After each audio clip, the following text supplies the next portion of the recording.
बेशुमार ताकत होने के बावजूद भी कुछ लोग अपनी ताकत को छुपाए रखता है। फर्स्ट क्लास की ज़िंदगी छोड़कर सेकंड क्लास का ज़िंदगी जीना चाहता है। नमस्कार दोस्तों, मैं ही मिथुन कुमार फिर से एक नए वीडियो में आपका तहे दिल से स्वागत करता हूं।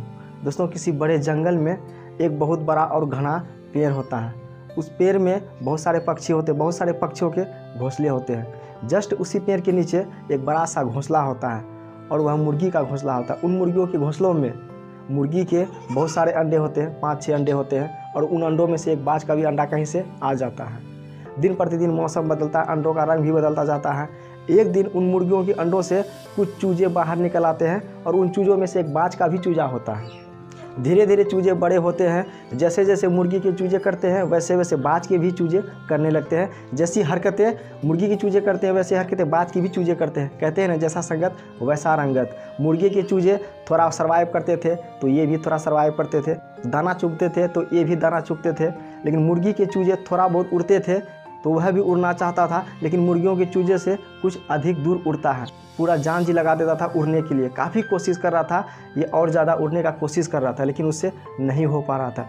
एक दिन होता क्या है, खुले आसमान में एक बाज को उड़ते हुए देख लेता है। जब वह बाज को उड़ते हुए देख लेता है, वह सोचता है ये कौन सा पक्षी है जो इतना दूर पूरे शानदार से खुले आसमान में उड़ रहा है। तो बाकी मुर्गियों के चूजों से उन्होंने पूछा, ये कौन सा पक्षी है जो खुले आसमान में इतना दूर इतना ऊंचाई तक शानदार से उड़ रहा है।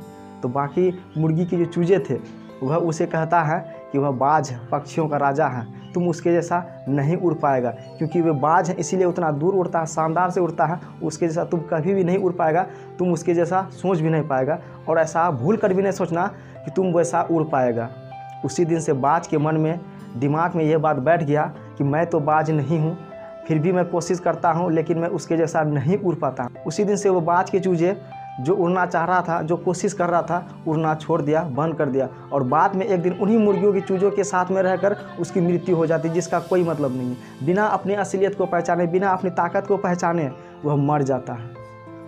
यह कहानी का सार हमारे और आपकी तरफ इशारा करती है। कहानी सिर्फ मुर्गी के चूजे या बाज के चूजे की नहीं है, कहानी हमारी और आपकी हो सकती है। कुछ लोग इस दुनिया में जब जानते हुए कि आप फर्स्ट क्लास की ज़िंदगी जी सकते हैं, फिर भी आप सेकंड क्लास की ज़िंदगी जीते हैं। डेली लाइफ में हम जो करते हैं, जो हमारी ताकत है, पहचानिए, अपनी असलियत को पहचानिए। बिना अपनी असलियत को पहचाने बाज के चूजे मर जाता है। वह जानता था कि मैं उड़ सकता हूँ और कोशिश करूँगा तो उड़ूँगा, लेकिन फिर भी उसके जो आसपास जो मुर्गी के चूजे थे वह उसे डरा देता है, धमका देता है कि तुम बाज नहीं हो, तुम बाज के जैसा नहीं उड़ पाएगा। इसीलिए उन्होंने उड़ना बंद कर दिया। आप भी बाज हैं, आप भी बाज के जैसा उड़ सकते हैं, लेकिन मुर्गियों की चूजों के साथ में मत रहिए, नहीं तो आप सब दिन मुर्गी के चूजे ही बने रहेंगे। बाकी आकाश में शानदार से खुले आसमान में नहीं उड़ पाएंगे। इसीलिए आप अपनी ताकत को पहचानिए। आप बाज हैं, आप बाज के जैसा आसमान में उड़ सकते हैं कि आपका उड़ान कितना दूर तक है, आप कितना दूर तक ऊंचाई तक उड़ सकते हैं। इसीलिए हमें अपनी असलियत को पहचानना चाहिए, ना कि अपने आप को कोसना चाहिए, ना कि मुकद्दर और भगवान के ऊपर हमें रखना चाहिए। अपने आप पर मेहनत कीजिए, कोशिश कीजिए और एक दिन आप आसमान में उड़ के ज़रूर दिखाएंगे। ऐसे ही वीडियोज़ के लिए चैनल को लाइक, सब्सक्राइब, शेयर जरूर कीजिए।